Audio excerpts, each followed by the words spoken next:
se le quita el dinero.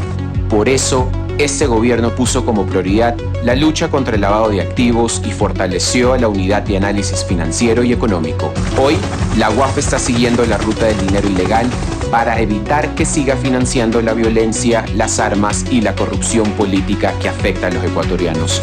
Gracias al apoyo internacional de alto nivel, hemos logrado identificar financiamiento ilícito a políticos y administraciones públicas descentralizadas. Nuestro mensaje es contundente: identificar el dinero del crimen, sacarlo de circulación y debilitar a las mafias que financian desde estructuras criminales hasta políticos corruptos y a sus partidos que ya están siendo identificados y pagarán las consecuencias de sus actos. Junto al gobierno, seguiremos atacando las economías del crimen organizado con firmeza y determinación. Ese es nuestro compromiso con el Ecuador. No se trata de esfuerzos aislados, se trata de acciones conjuntas de este gobierno, entendiendo a la inseguridad como la delincuencia que se desprende de la corrupción política, que por tantos años se enquistó en este país y utilizó a los GDOs como sus equipos tácticos. Por eso la respuesta será integral desde la UAFE, Inteligencia, Policía Nacional y Fuerzas Armadas. Para que las calles del Ecuador estén seguras, nos enfocaremos tanto en el despliegue de la fuerza como en el combate a sus patrocinadores políticos. Enfrentar al crimen organizado exige recursos, planificación y decisión política. Y este gobierno tiene la voluntad y el coraje para hacer lo que otros no hicieron. Mi deber es protegerlos, cuidar de cada familia, de cada madre, de cada niño y de quienes hoy más lo necesitan. Tienen mi compromiso, mi trabajo diario y toda mi determinación para cumplirlo. Y a ellos, delincuentes que se esconden detrás de una ametralladora o un puesto, que me escuchen bien. Esta no es solo una advertencia, es una decisión firme para devolverle la paz a la ciudadanía. Ecuatorianos, tienen ante ustedes un presidente que no tranza, y desde esa determinación nos ratificamos. Hoy somos más fuertes, estamos mejor preparados y actuamos sin miedo, sin tregua y sin retroceder.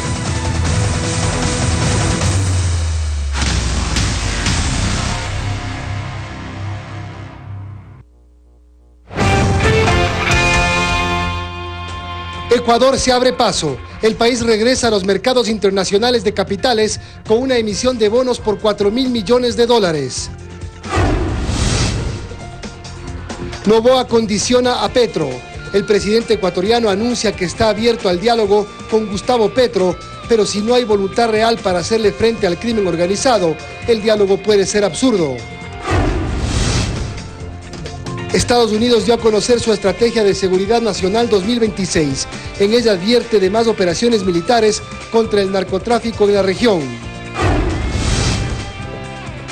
Operaciones de alto impacto. El ministro del Interior anuncia una nueva fase de ataque contra narcotraficantes que utilicen lanchas rápidas para transportar droga. Confianza rota. El presidente de la Corte Nacional de Justicia, Marco Rodríguez, anuncia que no respalda a Mario Godoy, presidente del Consejo de la Judicatura, y buscará una posición del Pleno de la Corte. Se ha quebrantado el principio de confianza entre el presidente del Consejo de la Judicatura y la función judicial. Frío extremo en Estados Unidos. Al menos 20 estados se encuentran en emergencia debido a la ola de frío ártico que afecta al país. Hay 25 fallecidos al momento. En deportes, repasamos los goles que se marcaron durante el fin de semana. Mientras que, en el deporte blanco, Jannik Sinner, imparable, busca un Australian Open más. En corto, los Beckham presentan en la Semana de la Moda en París y sigue el culebrón. Y además muere el actor mexicano Gabriel Garzón, la voz oficial de Topo Gillo. Teleamazonas presenta 24 horas con Milton Pérez y Diana León. Amigos, buenas noches, bienvenidos a las noticias de hoy. El gobierno cerró hoy una operación que marca el retorno al mercado de capitales con una emisión de bonos. Esta transacción es calificada como positiva para la economía del país. Ya les vamos a explicar. Hola, Diana. Hola, Milton, amigos, muy buenas noches. Y en temas del otro lado, en el este de los Estados Unidos se congela. La nieve altera todo y ya causa víctimas. Alcibiades Onofre nos informará en vivo desde Nueva York. Aquí empezamos.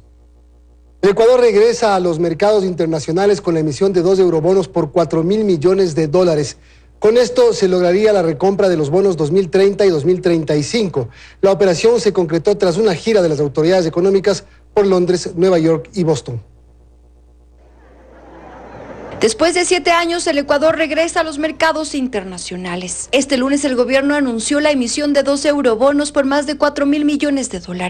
Según este boletín difundido por el Ministerio de Finanzas, un bono corresponde a $220 millones, cuya fecha de vencimiento es del 2034, y el segundo por otros $1.800 millones, cuyo vencimiento está para el 2039, y la tasa que se ajusta al 8.97%. Son buenas noticias para el país, asegura la ex viceministra de Economía, Ana Cristina Viles. Volver a los mercados significa ampliar las opciones que tenemos de financiamiento de nuestro déficit fiscal, no solamente depender de los multilaterales o inclusive en cierto punto del financiamiento interno, sino que tenemos una fuente de financiamiento bastante más conveniente. Este anuncio llega luego de una gira de las autoridades por Londres, Nueva York y Boston, donde se logró captar el interés de al menos 340 inversionistas. La cartera de Estado informó también que esto marca un paso importante en la recompra de otros bonos que están por vencer. Por ejemplo, el 81% de los tenedores de bonos 2030 aceptaron una oferta del Ecuador y el 33% corresponde a los bonos 2035. Esto es parte de una estrategia de manejo de pasivos, reemplazar deuda que presiona la caja y el fisco en el corto plazo por una deuda con una estructura muchísimo más manejable. Sin embargo, Andrés Albuja, analista económico, explica que si bien este regreso a los mercados internacionales amplía las posibilidades de financiamiento para el Ecuador, alarga e incrementa el pago de intereses de los bonos que se puedan recomprar. A medida que se alargan los plazos, hay que pagar más de intereses. He realizado los cálculos y Ecuador, pues en esta operación, terminaría pagando al Estado ecuatoriano $1.000 millones más. Previo al viaje, la ministra de Economía anunció que este proceso le permitirá al Ecuador reducir el pago de la deuda internacional por año y esos recursos reusarlos en las necesidades de salud y seguridad que tiene el Ecuador. En Quito, Karen Aro, Teleamazonas. El presidente Daniel Noboa dialogará con su par colombiano solo si ese país toma acciones reales para frenar el narcotráfico. Caso contrario, dijo, es un absurdo. Esas declaraciones las dio en la Conferencia Internacional sobre Drogas Sintéticas en Ecuador. Tras su gira por Europa, el presidente Daniel Noboa participó este lunes en la inauguración de la Conferencia Internacional sobre Drogas Sintéticas en Ecuador, que se llevó a cabo en Quito. En ese contexto, planteó que uno de los desafíos es evitar que el fentanilo, una de las drogas sintéticas que se posiciona como una amenaza creciente, se expanda en el país y la región. Pero para lograrlo, dijo, se requiere el apoyo de todas las naciones, particularmente de los vecinos. Combatir el narcotráfico y el consumo de drogas no es tarea de un solo país. Lamentablemente, mientras Ecuador se esfuerza para combatir los delitos transnacionales en la frontera, otros países no muestran reciprocidad, no actúan con firmeza. Pasar el problema al vecino no es una solución. Aunque no lo mencionó directamente, el presidente Daniel Noboa condicionó el diálogo convocado por Colombia en medio de la guerra comercial. Podemos abrir el diálogo, podemos incluso dialogar, pero si es que no hay la voluntad real de la contraparte de apoyar, de hacer algo significativo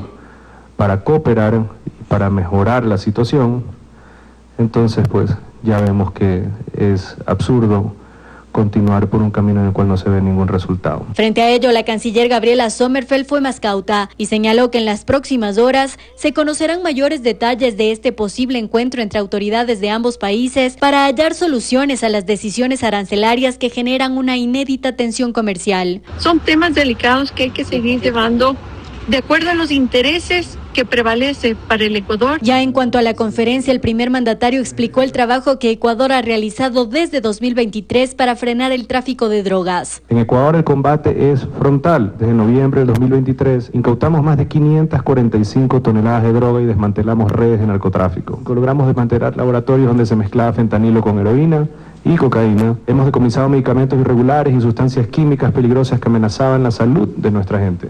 Y esta vez reconoció que usar la fuerza no alcanza, pues frente al flagelo de las drogas sintéticas hoy se requiere también prevención. Belén Merizalde, Teleamazonas. El ministro del Interior anuncia una nueva fase de ataque contra embarcaciones que transporten droga. El anuncio ocurre en medio de la cooperación de seguridad entre Ecuador y Estados Unidos contra el narcotráfico.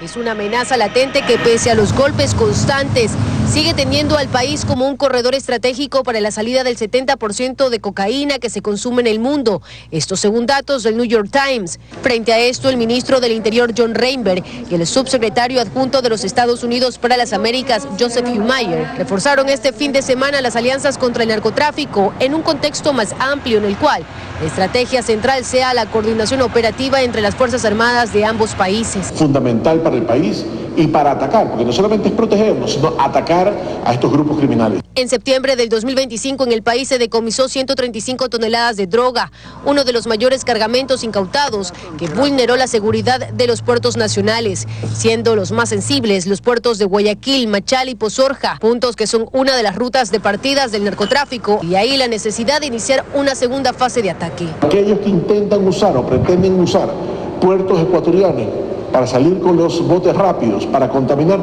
van a ser atacados. En el Golfo de Guayaquil, las lanchas rápidas son utilizadas para contaminar barcos con destino a Europa, bajo la modalidad de trepadores o micos, que consiste que tras alcanzar la embarcación, sujetos deben escalar una soga de al menos 15 metros hasta llegar a la superficie del barco. Pero además de estas lanchas rápidas, el narcotráfico también ha implementado a este negocio ilegal sumergibles y semisumergibles que mueven toneladas de cocaína desde Colombia a través de rutas como el Mar Caribe y el Pacífico, donde Estados Unidos ha bombardeado ya al menos 15 embarcaciones. Astrix, Ingrid, Teleamazonas. Más operaciones contra el narcotráfico y afianzar su poderío militar en Occidente son dos de los objetivos que constan en la Estrategia de Seguridad Nacional 2026 que hizo público el gobierno de los Estados Unidos. En ella, América Latina consta como parte central. Pentágono, la sede del poderío estratégico militar y de inteligencia de Estados Unidos, dejó conocer cuáles son los lineamientos de su política de seguridad en 2026. Varias novedades, entre ellas que baja el tono sobre China y Rusia y que deja de lado el cambio climático como una amenaza emergente. Así lo consideraba el gobierno de Joe Biden. Al combate al narcotráfico le dedica varias líneas, citando lo ocurrido con Venezuela. El presidente Trump está decidido a impedir que los narcoterroristas trafiquen narcóticos letales a nuestro país. Nicolás Maduro, por ejemplo, pensó que podía envenenar a los estadounidenses con impunidad. La operación Resolución Absoluta le demostró lo contrario y todos los narcoterroristas deberían tomar nota. En el documento, Estados Unidos hace principal hincapié en sus relaciones con los países del continente, pero también los advierte.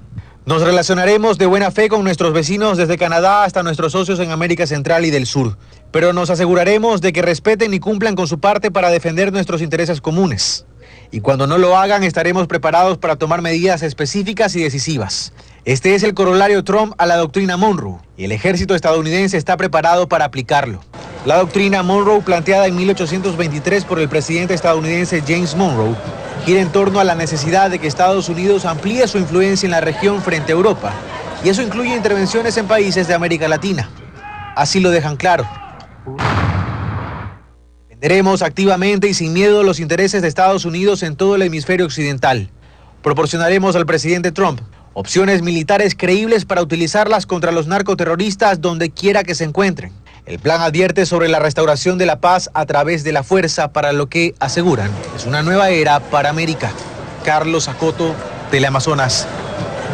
La tarifa de transporte de crudo para usuarios extranjeros a través del sistema de oleoducto transecuatoriano, el SOTE, pasó de $3 a 30 por barril. La medida a largo plazo podría tener consecuencias económicas fuertes. Han pasado varios días desde el impasse entre los presidentes de Ecuador y Colombia, Daniel Noboa y Gustavo Petro. El conflicto generó medidas arancelarias y repercusiones en los sectores energético y de hidrocarburos. El Ministerio de Ambiente y Energía aumentó la tarifa de transportación de crudo para usuarios extranjeros y el 23 de enero la Agencia de Regulación y Control de Hidrocarburos emitió una resolución que incrementa la tarifa básica del sistema de oleoducto transecuatoriano SOTE. Ecopetrol, que es, digamos, el Petroecuador de ellos, también pasan por el SOTE. Hicimos un cambio en el valor $30 por barril.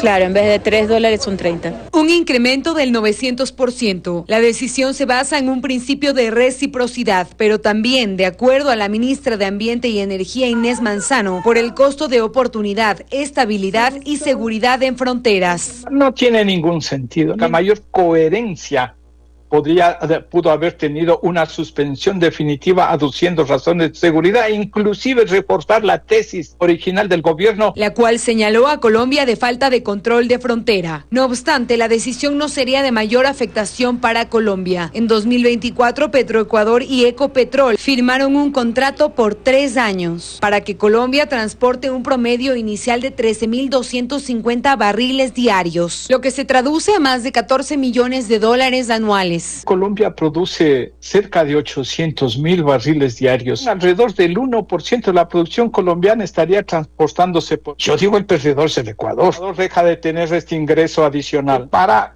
el mantenimiento y la operación, y entonces hay que sacar de la caja fiscal. Ecopetrol estaba pasando hasta el día de la decisión y el OCP. El OCP, eso no se ha tocado porque ellos no pueden, desde el 23 de diciembre no han podido pasar. La respuesta colombiana fue evaluar reactivar sus rutas propias de transporte de crudo ante este incremento. María Gracia Chacón, Teleamazonas.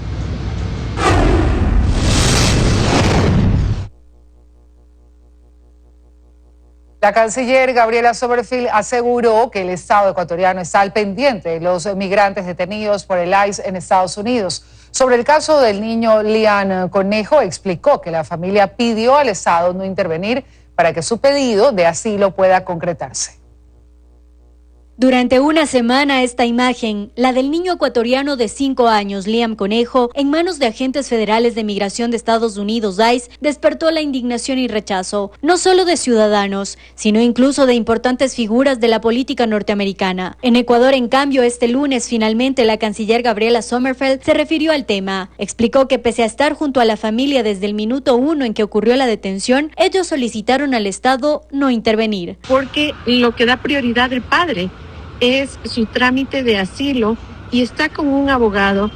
El abogado nos ha pedido que no intervengamos, la familia nos ha cancelado las reuniones y a pesar de ello, el Estado ecuatoriano está en contacto directo con las autoridades norteamericanas para velar por la integridad no solamente del niño, sino también de los adultos. William Murillo, director de la organización 1-800 Migrantes, indica que el pedido de la familia es comprensible. Los ecuatorianos que vienen a Estados Unidos y solicitan asilo lo hacen porque son víctimas o porque son perseguidos, porque no hubo el Estado para que los proteja, pero con lo que está sucediendo ahora, de que el gobierno ecuatoriano quiere proteger al niño, las autoridades norteamericanas podrían decir, nos mentiste en tu aplicación de asilo, deportado. Las solicitudes de asilo por parte de migrantes ecuatorianos aumentaron en los últimos 5 años. Solo en 2024 se registraron 14.300 pedidos y alrededor de 30.000 ecuatorianos tenían casos pendientes en tribunales. El temor de los migrantes ecuatorianos es creciente frente al peligro de deportaciones. Ante eso, la canciller dice que están dialogando con las autoridades de ese país. Se han dado estos casos de ecuatorianos en situación de vulnerabilidad, llama mucho la atención